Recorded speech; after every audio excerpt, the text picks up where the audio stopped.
I used to think Christmas was the one night my family could pretend to love me. But 5 days before Christmas, everything I believed about them shattered. I was standing outside my parents' study, holding a box of handmade gifts I'd spent months creating, when I heard my name spoken in the coldest tone I'd ever heard. Ava is embarrassing us. This year, we make her face the truth, publicly. I froze.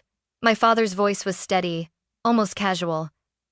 My mother laughed softly. My siblings chimed in, planning every detail of how they would humiliate me in front of our entire extended family. Every word sliced through me. I ran. I don't even remember how I ended up on the highway, hands shaking on the wheel. That night, my phone rang. My mom's voice, furious. "Where are you?" I stared into the darkness and whispered, "Did you enjoy my gift?" And that's when everything changed. Growing up as a Jameson in Fairfield, Connecticut meant one thing. Perfection was the bare minimum. My family built their reputation like a brand, polished, expensive, and untouchable. Every Christmas, our house transformed into something out of a luxury magazine. Towering white trees, gold-trimmed garlands, a dining table long enough to seat royalty. And I, Ava Jameson, the daughter who traded a corporate career for a small jewelry studio, never fit into the picture they staged so carefully. My mother, Kimberly, loved appearances more than people. My father, Robert, lived by numbers, income, promotions, rankings. My siblings, Adam and Rachel, both corporate prodigies carved straight from my parents' mold. And then there was me, the creative one, which in my family translated to the disappointment. Still, a part of me wanted to believe this Christmas would be different. I had spent 4 months crafting personalized gifts, pieces inspired by memories only a daughter, only a sister, would remember. I arrived early to help with decorations, trying to prove I belonged. Rosa, our longtime housekeeper, opened the door with a warm smile. "Miss Ava, it's good to see you," she said, squeezing my hand gently. It was the first kindness I received that day. Inside, everything smelled like pine and cinnamon manufactured warmth. I heard voices in the kitchen and found my mom and Rachel hovering over a color-coded event schedule. "Mom, I'm here," I said softly. She didn't even glance up. "Good. Leave your coat. Don't touch the tree. The designers will be back." I swallowed the sting. "I brought some samples. I made gifts this year." Rachel raised an eyebrow. "Jewelry again?" The way she said the word jewelry made it sound like disease. I forced a smile. "Yes. I thought everyone might like." "We're busy, Ava," my mom cut in. "Maybe later. Maybe later. Maybe never." I carried my box of gifts down the hallway toward my childhood room, only to find a stranger's suitcase sitting by the door. Confused, I stepped inside. All my things, photos, sketchbooks, childhood keepsakes were stuffed into plastic bins. My pastel wall art was gone. My bookcase was empty. "Mom?" I called out, heart hammering. "Why is my room?" Before I finished, voices drifted from my father's study. "My name," whispered sharply. I moved closer without thinking. That single step toward the half-open door changed everything. I reached the study door just as my father's voice sliced through the silence. "Ava needs to be put in her place." My breath caught. I froze, fingers hovering near the doorknob, afraid even my heartbeat would give me away. Then Rachel's voice, smooth, amused. "She'll panic, Dad. She always does. But honestly, maybe humiliation is what she needs." Humiliation. The word hit me so hard my knees nearly buckled. I pressed my back against the wall, chest tightening. Through the crack in the door, I could see them gathered around the mahogany desk, my father, Adam, Rachel, and my mother, all perfectly composed like they were discussing a business proposal. "This is how we'll do it," my father continued. "After the main course, I'll stand and address the table. I'll tell everyone we're worried about Ava's choices." My mother, Kimberly, added with a sigh. "Her jewelry hobby is embarrassing. She refuses to take a real job. She needs reality, Robert." "She makes what? $35,000 a year?" Rachel scoffed. I looked up average salaries for artists. "Honestly, she should be grateful we're even trying." Adam flipped through a stack of printed pages. "I made charts," he said, as if presenting at a board meeting. "I'll show the family a comparison of Ava's income versus what she could earn in an entry-level corporate job." I didn't even know what hurt more, the words, or the fact they had prepared documents. My throat burned. My father chuckled darkly.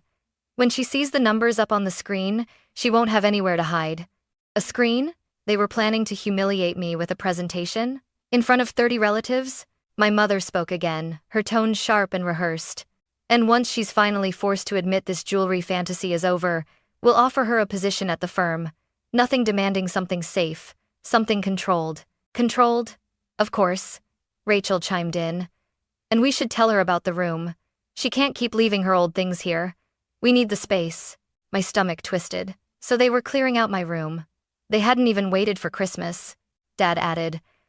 Better to do it tonight. She'll be too distracted during the dinner to notice staff taking her things out. I felt something crack inside me. Not a snap, not a scream. Just a quiet, devastating break. Then my mother said something that would haunt me for days. Her little business is like macaroni art kids bring home from school. Cute at first, but ridiculous to cling to as an adult. Everyone laughed. Even Adam. Even the brother who used to help me mix resin in the garage when we were kids. My vision blurred. I blinked hard, forcing myself not to make a sound, not to be discovered, because part of me needed to hear every last truth they hid behind polished smiles. Finally, my father concluded, this Christmas, she learns who she really is. Something inside me whispered back, you're wrong. This Christmas, I finally learn who you are. I stepped away from the door, my legs barely holding me, the weight of their betrayal crushing every breath. It was the moment I stopped being their daughter and started being someone I didn't recognize yet. I don't remember leaving the house. One moment I was standing outside the study door, trembling, and the next I was stumbling into the freezing night air, my breath coming in shallow, broken gasps. My hands shook so violently I dropped my keys twice before finally getting into my car. I pulled out of the driveway faster than I should have. The mansion's Christmas lights blurred in my rearview mirror, gold, white, glowing an illusion of warmth that had never belonged to me. The cold truth hit harder than the winter wind. They weren't planning to help me. They were planning to destroy me. I didn't cry at first. I just drove blindly, desperately, until the GPS screen became a haze and the road signs blurred. By the time I pulled into a rest stop off the highway, my chest felt like it had collapsed in on itself. I parked, turned off the engine, and the silence inside the car was unbearable. Then the tears came. Not soft, gentle ones, the kind that choke you, the kind that make you fold over the steering wheel because your body can't hold the pain. I was gripping the fabric of my coat so tightly my knuckles went white. How could they? I whispered into the darkness, voice cracking. My phone buzzed on the passenger seat. Of course, Mom calling. I didn't answer. I could barely breathe, let alone talk. After the third missed call, I did the only thing I could think of. I tapped on Mia's contact and pressed call. She picked up on the second ring. Ava? Ava, what happened? You okay? You sound like you're underwater. I tried to speak, but nothing came out except a sob. Mia instantly understood. Hey, breathe. Where are you? A rest stop, I managed. On I-95, I think. I just left. Left what? My family, I whispered. Mia, they planned it. They planned everything. A presentation, in front of everyone. My voice broke. They laughed at me. There was a long silence on her end, the heavy kind filled with anger. Ava, those monsters. Her tone turned sharp, protective. Tell me exactly what you heard. I told her. Every word, every insult, every plan to humiliate me. By the time I finished, Mia was seething. Listen to me carefully, she said. Nothing they said is true. Nothing. You run a business, you make real money, you work harder than anyone I know. What if they're right? I whispered. What if I'm just pretending? Pretending? Mia practically shouted. Ava, you turned down wholesale orders last month because you were at full capacity. You have a wait list for custom pieces. You have a legitimate income. That's not pretending, that's succeeding. Her words cut through the fog. Ava, you're not the failure. They are, and they're terrified you'll realize it.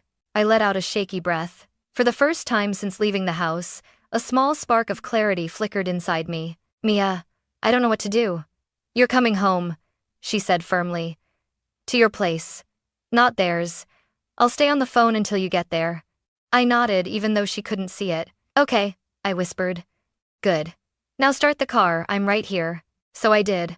I restarted the engine, pulled back onto the highway, and followed the sound of her voice, soft, steady, safe back toward the life I thought wasn't enough. I didn't know it yet, but this was the night I stopped begging for a family and started choosing my own. When I finally pulled up to my apartment in Brooklyn, the sky was still dark, but the edges were softening with the first hint of dawn. My building wasn't glamorous, no marble floors, no chandelier, no manicured walkway like the Jameson estate. But when I unlocked the front door and stepped inside, warmth wrapped around me like a blanket I didn't know I needed. This tiny two-bedroom place, I paid for it every inch with my own hands. My own work. My own late nights and blistered fingers. I exhaled shakily as I hung my coat, my chest still tight from crying. I walked into my small studio corner, the desk cluttered with gemstones, sketches, packaging materials. My tools lay exactly where I'd left them. Nothing here judged me. Nothing here compared me to someone more successful. Nothing here tried to mold me into something I wasn't. I flipped on the lights. Soft yellow filled the room. My wall of framed features caught my eye. An article from a local design magazine praising my craftsmanship. A blog review calling my work thoughtful, intimate, artful. Customer photos wearing the pieces I made just for them. I had pinned them there back when I believed accomplishments mattered, before I realized my family didn't care enough to read a single one. I brushed my fingertips over the frames. Why didn't I ever show them proudly? Because I was afraid they'd laugh. Because I thought recognition only counted if they gave it. Because I still wanted their approval long after they stopped deserving mine. My phone buzzed on the counter. One new email. Silver and Bloom. Collaboration inquiry. My heart skipped. I clicked it open. Dear Ava, we love your designs and would like to discuss featuring your collection in our spring showcase. My mouth fell open. Silver and Bloom wasn't some small boutique, they were one of the most respected mid-range jewelry brands in the country. Getting a feature from them could triple my sales overnight. I collapsed onto the couch, covering my mouth with my hand. They wanted me. They thought my work was worthy. They saw value where my own family saw macaroni art. I didn't realize tears were falling again until one hit the back of my hand. But this time, it wasn't heartbreak, it was disbelief. Relief. Gratitude. I leaned back against the cushions, staring at my small living room, string lights draped across the window. The half-decorated mini tree in the corner, my mismatched pillows. A life built by me. Flawed but mine, quiet but honest. Small but real. I hadn't failed. I had simply grown in a direction they never bothered to turn their heads toward. And for the first time in my life, a new possibility entered my mind, fragile but powerful. Maybe they were wrong about me. Maybe they had always been wrong. I sat there until dawn fully broke, letting that thought settle deep in my bones, warming parts of me that had long been cold. Tomorrow, I realized, I wouldn't be the same daughter who walked into that mansion. I was already becoming someone new. By mid-morning, the sunlight pouring through my blinds felt almost insulting. How could the world look so bright when everything inside me still ached? I wrapped myself in a blanket and sat on the kitchen floor, back against the cabinets, staring at nothing. I wasn't ready to face my family, but I was done letting them decide my life for me.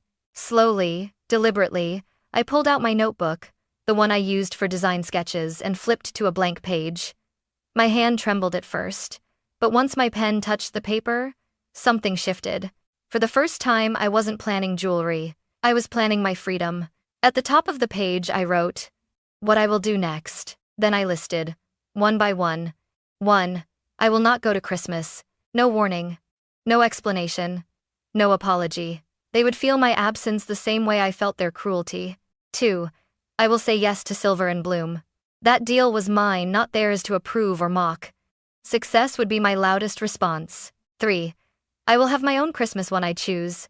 A real celebration, with people who actually love me. 4. I will send the gifts I made for them professionally delivered. Not out of love anymore, but to prove that their cruelty wouldn't turn me into them. 5. I will set boundaries. If they spoke to me again, it would be on my terms. Respectful. Honest. Equal. Or not at all. 6. I will reclaim my childhood belongings legally. If they wanted to treat my room like storage space, I would treat this like the legal matter it was. No more letting them decide what I get to keep. When I finished, I stared at the page for a long time, not overwhelmed, not afraid. Just steady. Then I picked up my phone and called an old acquaintance, Ella Parker, a lawyer who specialized in personal property and tenant rights. She answered on the second ring. Ava? Long time. I need advice, I said, voice low. My parents are clearing out my childhood room, without telling me. Ella inhaled sharply. Did you move out voluntarily? Have you abandoned the property? No, I said. I visit every year. They just decided. Then write a certified letter immediately stating you did not abandon your belongings and intend to retrieve them. Her voice was calm, firm. Time-stamped proof puts legal pressure on them. They can't claim they thought you didn't want the items. I scribbled notes. Okay, thank you, Ella. Really, when you're ready, she added softly. You can also talk to me about emotional boundaries. Family like that, it's not easy. But you're doing the right thing. The right thing. 2 words no one in my family had ever said to me. After hanging up, I drafted the certified letter listing photos, sketchbooks, childhood crafts, jewelry tools, every item I remembered leaving behind. I printed it, signed it, sealed it, and walked it to the post office myself. The moment I handed it to the clerk, chest tightening as it left my fingers, I realized something. This was my first act of self-defense. Not against strangers. Against the people who raised me. That afternoon, Mia showed up at my apartment. Unannounced, hair messy, wearing a giant hoodie, holding 2 coffees and a bag of pastries. You look like you haven't eaten in 12 hours, she said, pushing past me. Sit, now. I obeyed, half smiling. She spread pastries across my counter like she was planning an intervention of her own. So, she said, sipping her latte. Tell me the plan. I slid the notebook across the table. She read every line slowly, then looked up, eyes shining with something fierce, something proud. Ava, this is power. I don't feel powerful, I admitted. You will, she said, especially when we get to this part. She tapped the line. Have my own Christmas. I know a cabin, she continued. My cousin's place in Vermont. Empty during the holidays. Fireplace, snow, privacy, peace. We can go there. My lips parted. Mia. No, I can't ask that. You didn't ask, she said firmly. I'm offering. And we're going. End of discussion. I laughed, actually laughed for the first time since last night. She grinned. Good. Pack warm clothes. We're leaving on the 23rd. The 23rd. 2 days before the Christmas dinner, where my family planned to break me, but I wouldn't be there. For once in my life, I wouldn't stand in the fire trying to prove I was worth loving. I would choose people who already knew I was. Christmas Eve arrived with a thin layer of snow dusting the streets, turning Brooklyn quiet and unreal. Mia and I had just finished loading the last bags into her car when my phone buzzed. Mom calling. I let it ring. 5 seconds later, Adam calling. Then, Rachel calling. It was 6:59 p.m., 1 minute before the Jameson Christmas Eve cocktail hour always began. I could almost imagine the scene. The crystal glasses, the towering trees, the perfectly arranged hors d'oeuvres, and an empty spot where I was expected to stand, smiling, pretending nothing was wrong. My phone vibrated again. I didn't look at it. Mia opened the driver's door. Ignore them, we're leaving in 2 minutes. But then another call. This time from a number I knew by heart even without looking. My father. I turned the screen face down, hands shaking. Want me to throw it out the window? Mia asked. I almost said yes. Instead, I took a slow breath. No. I need to be the one who decides, I whispered. Not them. As if summoned by my words, the phone stopped buzzing, only to buzz again instantly. Mom calling. I sighed. If I don't answer, she'll keep calling all night. Then answer, Mia said gently. But don't let her pull you back in. I swallowed hard and pressed. Accept. Hello? Her voice exploded through the speaker. Where are you? I flinched. No greeting? I said. Merry Christmas to you too, Mom.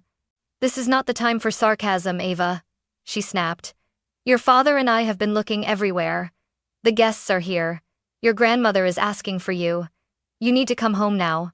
I'm not coming, I said quietly. A sharp inhale. Excuse me? You heard me. Ava Jameson, she said, lowering her voice into that icy tone she used whenever she wanted control. You will get in your car, and you will drive here immediately. This behavior is unacceptable. Unacceptable, of course. Everything I did was. I stared out at the falling snow, feeling something inside me finally stop trembling. No, I said. It was a small word. But it felt like lifting a mountain. What did you say? She demanded. I said no, Mom. I'm not coming. There was a furious rustle on the other end, like she had stood up suddenly. Ava, don't do this. Not tonight. Not when the whole family. You mean the whole audience, I cut in. The audience for the little performance you planned. Silence. Cold, dangerous silence. What performance? She said slowly, pretending confusion like she'd rehearsed it. I heard everything, I said. Every word. Last night. Outside Dad's study. Still silence. Worse now, heavier. So I plunged the knife deeper. The presentation Adam prepared. The speech Dad rehearsed. Your plan to humiliate me in front of 30 people. The room you cleared out behind my back. The jokes. The laughter. I could practically hear her brain scrambling. Ava, you misunderstood. No, I said. I finally understood. Her voice turned frantic. Ava, you're being dramatic. We were concerned about your future. Concern doesn't sound like laughter, I snapped. Concern doesn't involve calling my work macaroni art. Concern doesn't require a PowerPoint. She exhaled sharply, anger crackling at the edges. You were eavesdropping, she accused. I was walking to my room, I corrected. A room you'd already emptied. Ava, listen to me. No, I said again. You listen. My voice didn't shake. For the first time in my life, it didn't shake. I'm not coming home. Not tonight. Not tomorrow. Not until you learn to treat me like an adult. Like a daughter. Like a human being. You have responsibilities to this family? She shouted. No, I said calmly. I had obligations you invented. I'm done fulfilling them. You're making a mistake, she hissed. Your father will be furious. There will be consequences. Such as? I asked. Cutting me off financially? I pay my own bills. Taking away my room? You already did. Destroying my reputation? I don't need a reputation in a family that doesn't want me. You're throwing away Christmas, she screamed. No, I whispered. I'm saving it. And mein Kreisen Christ. On the other end, I heard muffled voices, my father asking what was happening. Rachel saying something sharp. Adam trying to calm them. My mother's voice returned, soaked in bitterness. This discussion is not over. It is for me, I replied. Merry Christmas, Mom. And I hung up. My thumb hovered over the screen, my heart pounding so loudly I thought Mia could hear it. She didn't ask what happened. She just reached over, took my hand, squeezed it. You okay? She whispered. I nodded, though tears were already slipping down my cheeks. I finally told her no, I said, voice cracking. For the first time in my life, I told her no. Mia smiled softly. Then let's go, Ava. Your real Christmas is waiting. I buckled my seatbelt. She started the engine. The wheels began to roll. Behind us, the Jameson mansion glittered like a lie. Ahead of us, the road stretched into fresh snow, quiet, open, honest, and for the first time, I didn't feel like I was running away. I felt like I was finally running home. The drive to Vermont took 4 hours, but it felt like exhaling for the first time in years.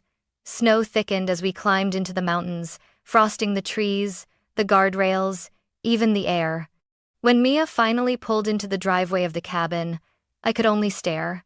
Wooden walls, warm light glowing from inside, smoke rising from the chimney like a gentle welcome. Nothing fancy. Nothing curated for photos or guests. Just real. Mia grinned. Told you. Heaven on earth. When I stepped inside, heat rushed over me, smelling like pine and burning oak. The stone fireplace crackled, filling the cabin with a soft golden glow. Then I heard footsteps. Ava.